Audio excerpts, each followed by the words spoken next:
Dentro dos relacionamentos, você já sentiu que você é aquela pessoa que se apega rápido demais ao outro? Que o silêncio que o outro tem em algum momento do dia acaba com o seu humor, você fica para baixo, triste, e isso faz com que você mande mensagens de maneira recorrente, buscando por uma segurança? O nome disso talvez não seja carência, mas sim um medo do abandono. No vídeo de hoje, a gente vai falar sobre o que o medo do abandono, o medo da rejeição pode causar na nossa vida. E eu vim com a camisa do NX0, minha banda emo favorita, para a gente poder falar sobre emoções e sobre razões também. Afinal, a saída é fazer valer a pena e esse vídeo vai fazer valer a pena para você. Então já clica no like, se inscreve aqui no canal e vamos lá, porque temos muitas coisas para conversar. Se você ainda não me acompanha nas outras redes sociais, o meu arroba é Terapia com Luísa. O medo do abandono que aparece dentro das nossas relações amorosas atuais, ou até mesmo em relacionamentos de amizades, relacionamentos familiares, não nasce naquele relacionamento atual. Ele nasce quando eu aprendi ao longo do meu desenvolvimento que relacionamentos não são seguros. Seja porque uma das partes que cuidava de mim foi embora de maneira repentina, ora estava presente, ora não estava. Prometia me ver, mas não cumpria e não me encontrava. Então, o medo que você apresenta hoje dentro da tua relação atual, muitas vezes não nasceu nessa relação atual, mas em outras relações e está sendo ativada agora. Seja por um comportamento da tua parceria, ou seja, a tua parceria te dá razão para você sentir esse medo do abandono, esse medo da rejeição, ou porque você não está acostumado a viver um relacionamento saudável, e isso faz com que você leve para dentro das suas relações atuais conflitos do seu passado. E o nosso cérebro não vai deixar passar as nossas relações amorosas, principalmente elas, porque são nas nossas relações amorosas que a gente ativa as maiores e piores, ou até melhores também, memórias da nossa infância e adolescência com quem cuidou da gente, com a nossa fonte primária de amor. E se o nosso cérebro, se a nossa cognição tem uma repetição de momentos em que alguém que eu amo e alguém que dizia me amar foi embora, logo eu vou aprender que amor é abandono, que amor é rejeição. E a minha mente, a minha cognição começa a viver em estado de alerta.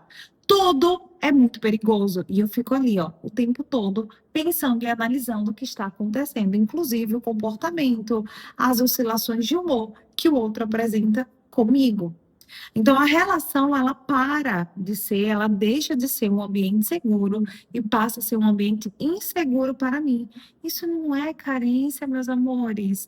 Isso é o nosso corpo funcionando, é a neurobiologia por trás da maneira como a gente pensa e vive as nossas relações. É por isso que, para algumas pessoas que estão fora da sua relação, por exemplo, interpretam comportamentos que o outro apresenta como algo pequeno, mas que para você é algo assim, catastrófico, porque talvez o outro não tenha tido as mesmas experiências que você teve, ou até pode ter tido, mas reparou ao longo da vida, foi curado ao longo da vida por outras relações mais saudáveis, ou até mesmo que não tenha tido essa reparação, aprendeu a lidar de uma outra forma, de uma forma mais funcional ou até mesmo evitativa, e passa a minimizar alguns desconfortos que você possui dentro do seu relacionamento. Por exemplo, uma mensagem do outro, uma mensagem sua que o outro não te respondeu, que para você é algo catastrófico, sei lá, o outro passou 30 minutos sem te responder. Que absurdo! Como que essa pessoa não me responde? Certeza que não me ama mais, que está me traindo e por aí vai. Ou um afastamento sutil após um dia difícil de trabalho e você colocar isso como se fosse sobre você. Ou uma mudança de tom, uma palavra dita, ou uma palavra mal colocada. Pessoas que viveram relacionamentos primários, ou seja, relacionamentos com pessoas da infância, que foram relacionamentos instáveis, tendem na vida adulta a levar essas relações de uma maneira também negativa, mesmo que ela não seja. É como se o nosso corpo ele dissesse: está acontecendo de novo, faça alguma coisa, se proteja. E aí você vai buscando proteção a partir de alguns comportamentos. Por exemplo, tendo vários contatinhos, porque se um me deixa, eu tenho outra pessoa para estar aqui comigo. mandando mensagens de maneira ali recorrente, intensa para sua parceria, pedindo provas de amor de maneira constante. Na maioria das vezes, não é sobre a relação atual, mas sobre tudo que você foi aprendendo ao longo da vida. Então, quando o nosso medo do abandono, o medo da rejeição, ele é ativado, o nosso corpo, ele entra em estado de sobrevivência. E aí, minha gente, começam os comportamentos que são muitas vezes mal interpretados por outras pessoas. E não que eu concorde com esses comportamentos, mas eu compreendo que são estratégias de enfrentamento, de defesa que você foi desenvolvendo ao longo da vida. Mas isso não significa que são saudáveis. Como, por exemplo, a dificuldade de impor limites, o constante pedido dessa prova de amor, o medo intenso de desagradar, a ansiedade, a preocupação excessiva desse vínculo romper. E por que eu coloco excessiva? Porque a gente só se preocupa com aquilo que nos é importante. Então a gente vai ter medo de um vínculo nosso que nos é importante romper. Mas uma pessoa que tem esse medo da rejeição, do abandono, vive isso de maneira intensa. E essa hipervigilância, sempre pensando, preocupada, tentando interpretar e entender o que está acontecendo com o outro, quando na maioria das vezes não tem nada a ver com você. E até isso pode lhe assustar. Como assim o outro tem algo para além de mim? Se preocupa com algo para além de mim? Por fora pode parecer até uma carência para você, para as pessoas que estão ao seu redor, mas para nós psicólogos, a gente sabe que isso nada mais é do que um medo do abandono.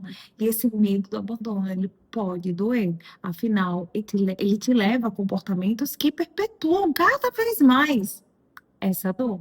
E aí o problema disso tudo é porque na maioria das vezes as pessoas que querem se curar dessa dor do medo do abandono, do medo da rejeição, têm comportamentos que só perpetuam essa dor, como por exemplo, se calar para não ser rejeitada, se submeter para não ser abandonada, quando se anula para que o outro queira continuar com você. O relacionamento ele para de ser escolha e vira sobrevivência. Eu tô aqui para sobreviver ao medo do abandono, e não porque eu escolho estar com o outro, e não porque o outro escolhe estar comigo, mas pelas coisas que acontecem na dinâmica dessa relação. Vira realmente uma sobrevivência. Quem tem medo do abandono não quer controlar. Quem tem medo do abandono, quem tem medo de ser rejeitada, quer segurança, quer se sentir segura dentro daquela relação. E a maturidade emocional dentro e fora dessa relação é o que faz essa história ser escrita de uma maneira diferente. Assim que você, percebe que essa dinâmica está acontecendo. Curar esse medo que você tem do abandono não é segurar o outro a qualquer custo com você, mas aprender a olhar para dentro de você, reconhecer as suas necessidades emocionais e a partir dessas necessidades saber onde exatamente você vai buscar. É aprender a construir uma segurança dentro de você. Se esse vídeo fez sentido para você, compartilha com alguém que está precisando ouvir isso, com alguém que se acha muito carente, que escuta que é muito carente e que, na verdade, está com medo de ser abandonada ou rejeitada de novo. Nos encontramos na próxima semana. Bisu, bisu.